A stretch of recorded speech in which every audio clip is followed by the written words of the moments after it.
अब हमारे सामने क्वेश्चन आता है कि section number 482 of CrPC and section number 528 of BNSS में सुप्रीम कोर्ट को ये पावर क्यों नहीं दी गई? Why the supreme court has not been given inherent powers in CrPC और बीएनएसएस? अब अगर आप देखोगे, supreme court is the apex court, सबसे ज्यादा सीनियर मोस्ट कोर्ट जो इंडिया में, that is honourable supreme court. तो you can say that inherent powers जो हैं हाई कोर्ट के बजाय सुप्रीम कोर्ट को मिलनी चाहिए। बट ऐसा इसलिए नहीं होता है because Supreme Court already has wide powers under Article 32 and Article 142।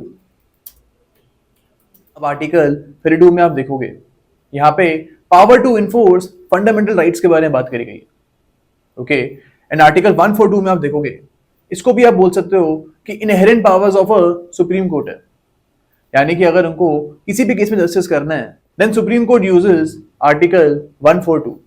लेकिन हमको यहाँ पे याद रखना है कि आर्टिकल 142 यूज करने के लिए you will have to go in appeal, आपको अपील में जाना पड़ेगा, तभी आर्टिकल 142 यूज हो सकता है। You can not directly apply to supreme court asking supreme court to invoke its powers under article 142। Directly आप एप्लीकेशन नहीं डाल सकते हो सुप्रीम कोर्ट में that please use a powers under article 142। लेकिन section number 482 of CrPC and section number 528 of BNSS में आप देखोगे you can make a direct application to high court and that is why these powers are given only to high court in CrPC और BNSS. हर matter के लिए directly आप supreme court को approach नहीं करोगे। तो we can say that to make justice more